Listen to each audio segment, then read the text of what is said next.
everyone. Welcome to yet another exciting season of our Comm-UNITY podcast series, Season 9. This season, we get an opportunity to profile art practitioners in Uganda, Mali, Rwanda, and Cote d'Ivoire. We speak to them about how they have contributed to the growth and well-being of their communities using their talent and skills for philanthropy. Thank you for joining us. I'm Nabou Fall, and I'm an entrepreneur. I have a company called Visio. It's a PR and communication company. I also have another company called Nabou Fall Academy. It's a coaching and training academy. I'm the co-founder of Impact Hub in Cote d'Ivoire. I think there's one in... There are many impact hubs throughout the region and worldwide, and we focus on women entrepreneurs and youth entrepreneurs. And I'm also a writer. So this is who I am. That's interesting. Maybe you could tell us more how that has, what work you do in the arts and culture spaces. So what we do in art and culture space is more about training people on the value chain of what they're doing, a lot of coaching, giving them soft skills in order to be able to sell themselves better, have more visibility, and also train arts and artists to entrepreneurship. Because what we want is we want them to develop a sustainable model from what they have, not just being starving artists, but being profitable artists. So we really work into that field of incubation, acceleration, and really giving tools for entrepreneurs to be artistic entrepreneurs to be sustainable. Okay, that's interesting. Maybe could you explain more how you've seen that model, different success stories, how that has changed different artists' lives and how it has affected them, how have they adapted? Okay, so what we do recently, for example, we have at Impact Hub, we have something called a demo day. Once we finished a program with our entrepreneurs, maybe in art or fashion or what we do, we teach them also how to pitch themselves. So from the beginning where they start and what they become and how they pitch, it's a total difference from A to Z. The Z is really they know how to present themselves, how to present their business, how to be they're more sellable. And it has, of course, impacted a lot because it allows them to get funding, either if they're social entrepreneurs or if they're classic entrepreneurs. They do know how to go to possible DFIs or investors, or people who just want to invest in what they do and know how to present themselves in such a way that they are sellable and attractive. So I think we have impacted quite a lot of people. So approximately what's the reach of your programs and how many people or artists I have to be because personally I have my academy and we have our program at the incubation. Personally, I can say that me as a person, not only in the art but all fields included, I've trained and coached, individually coached around 40-50 people. And I've trained over 2,000 person myself individually in 15 countries, in 3 languages. So I think I'm trying to have an impact. And of course, I have also an organization, which is a platform. And we have a partnership with Google. That's called WebNet. It's different from my business.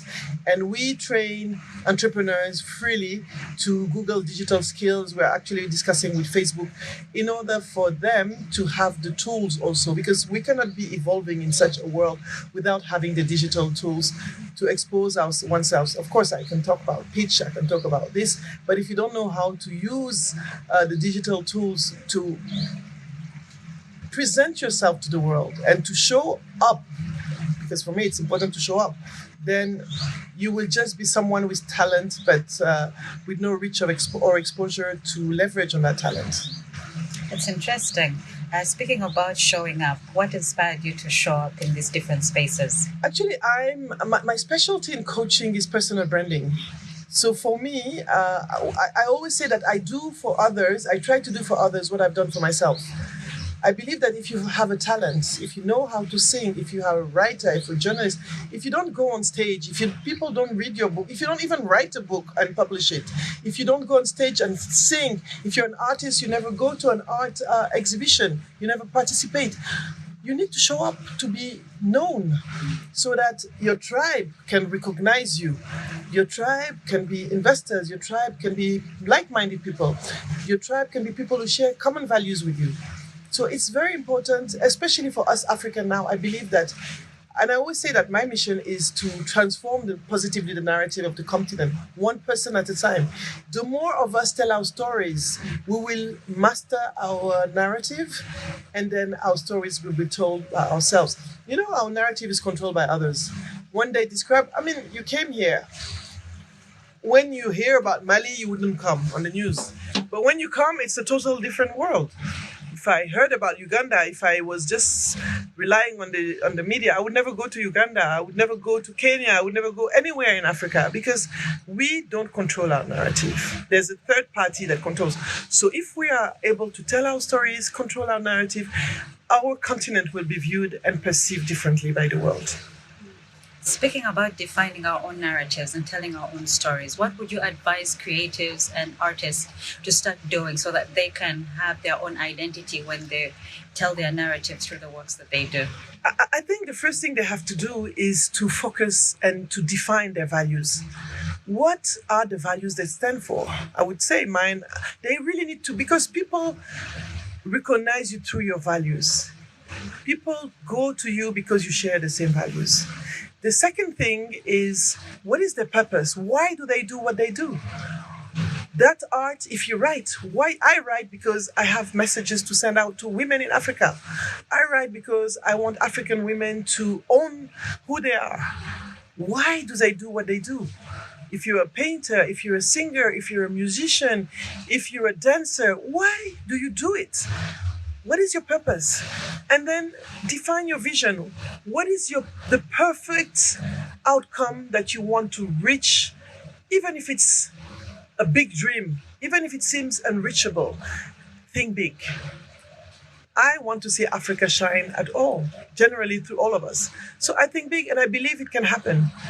So have clear values. My values are integrity, authenticity. I believe in generosity.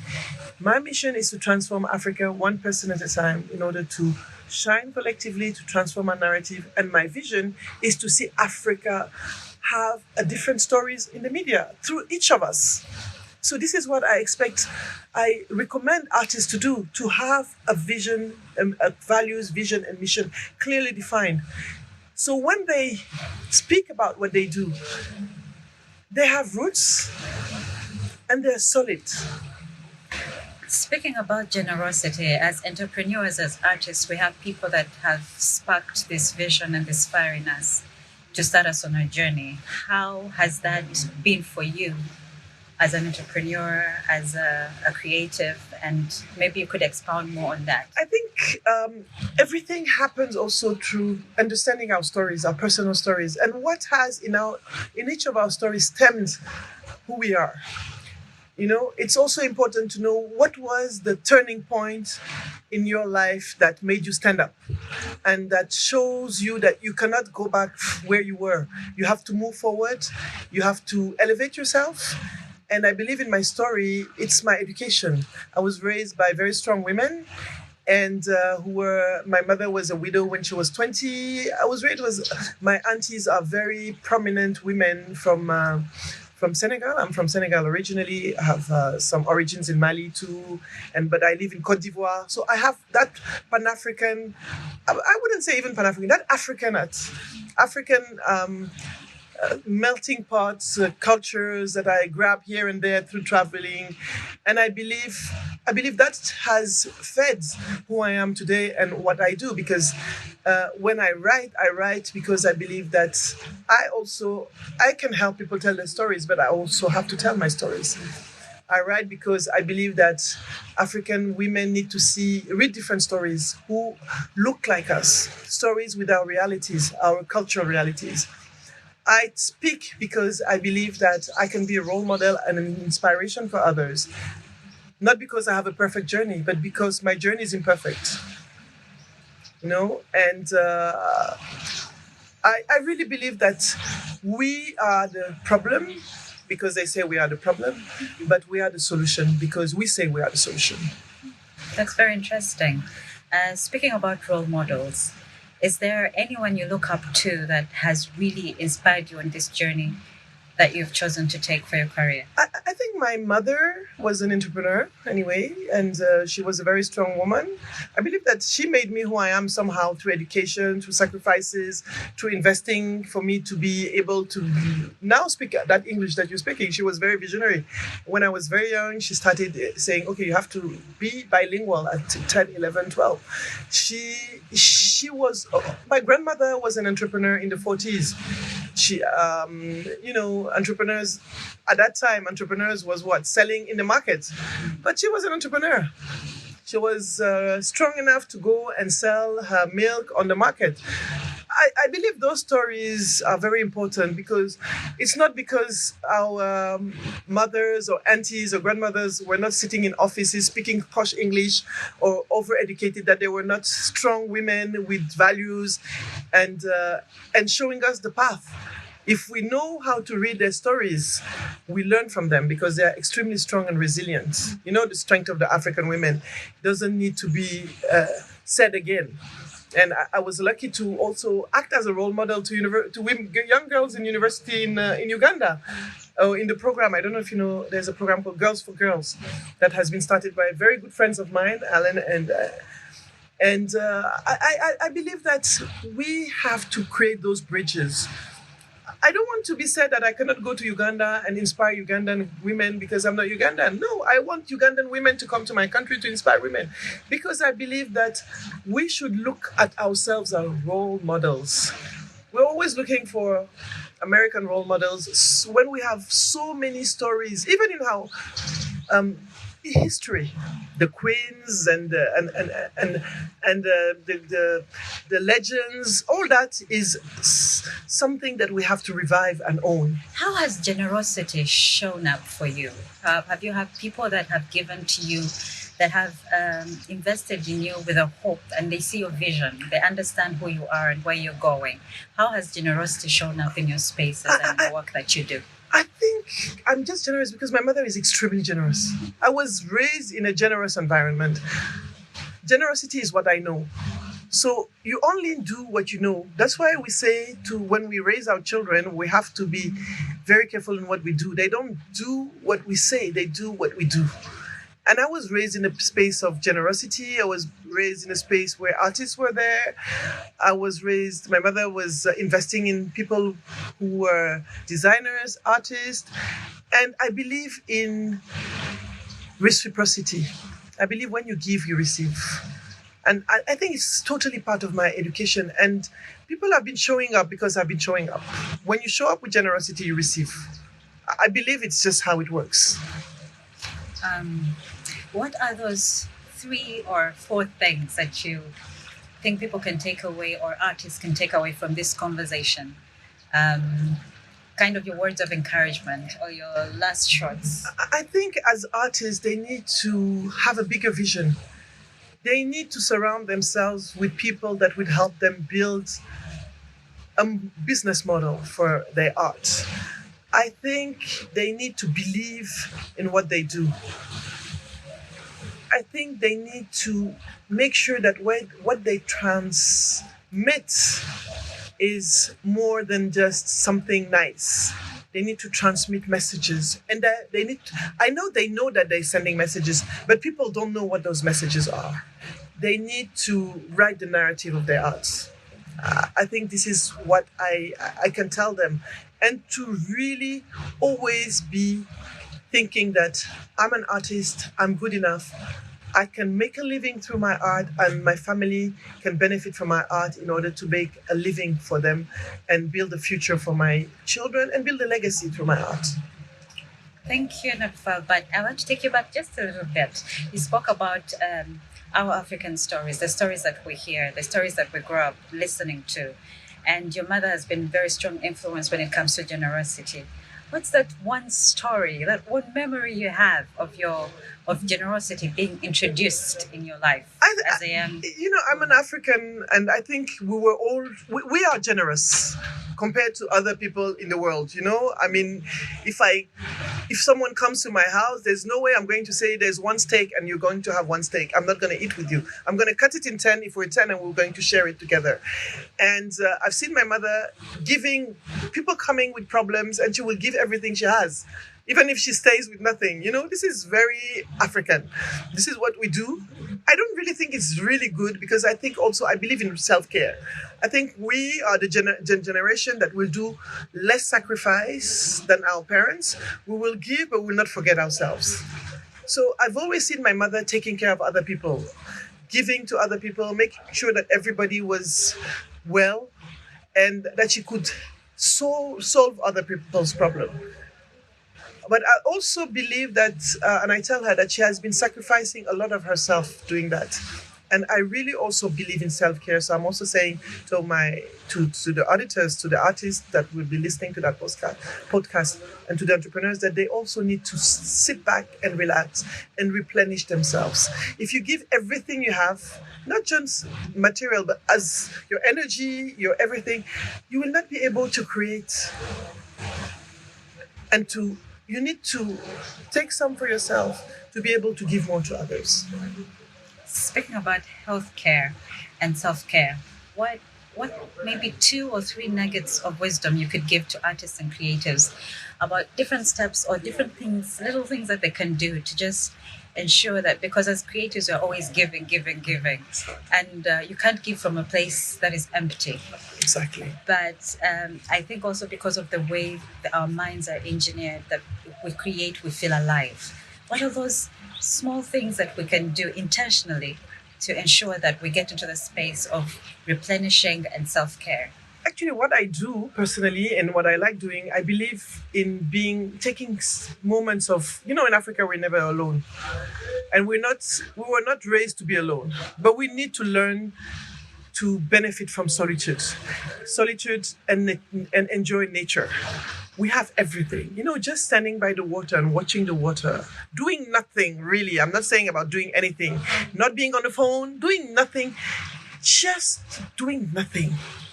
It seems so stupid, but it's the best way to replenish. And sleep when you can and when you need to sleep. I think we don't say sleep is underrated, sorry. So we need to sleep when we have to sleep.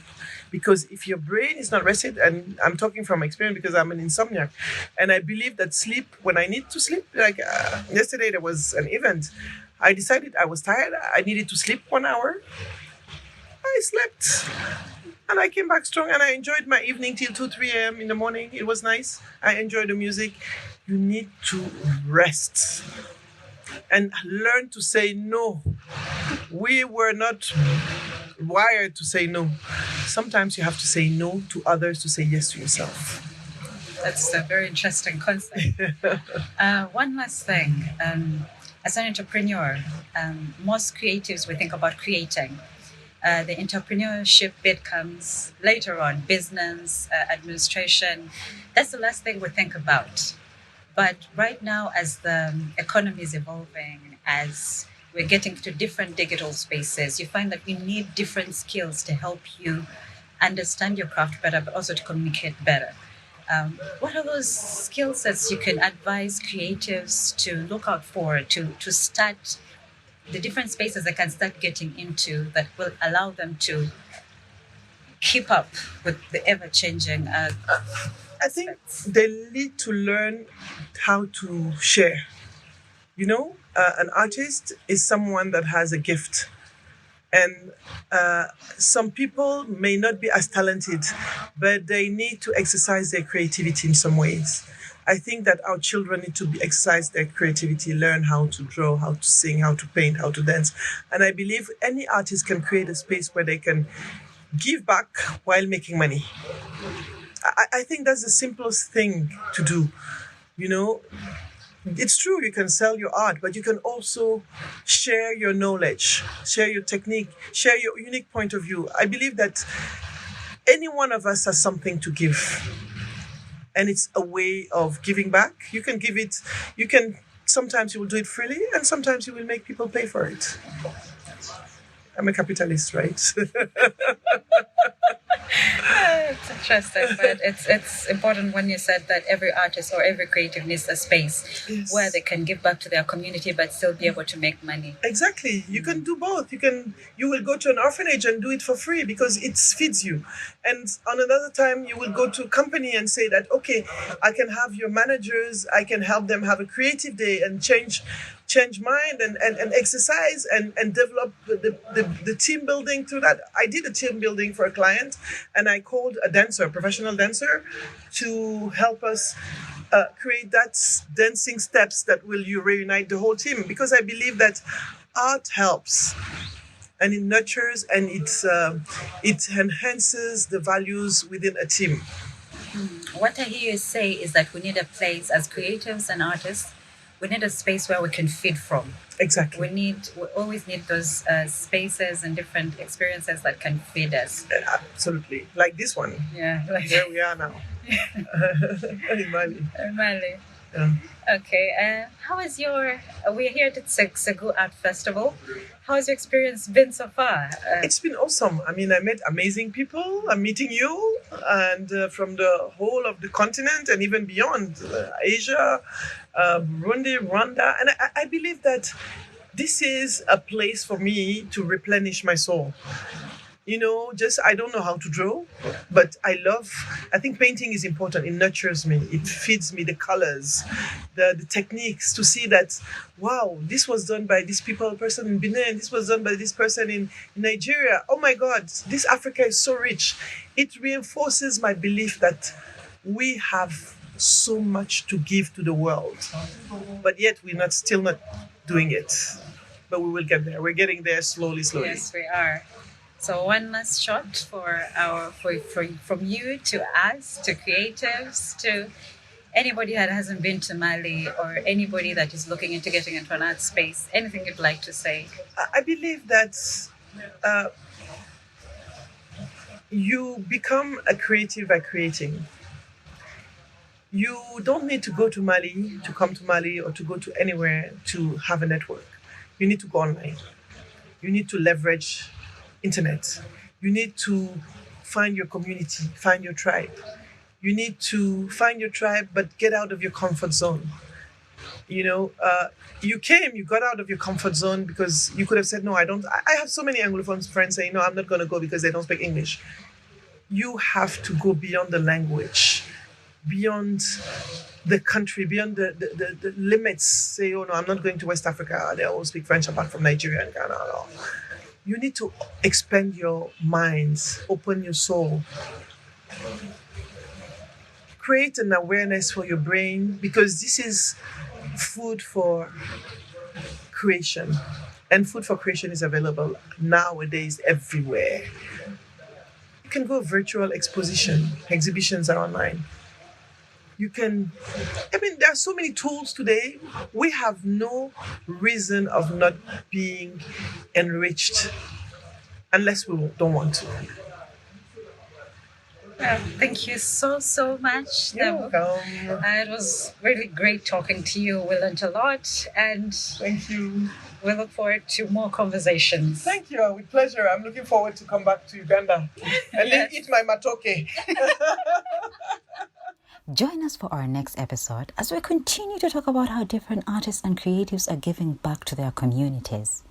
We hope that you have been inspired to give of your time, treasure, and talent when it comes to philanthropy within your own community.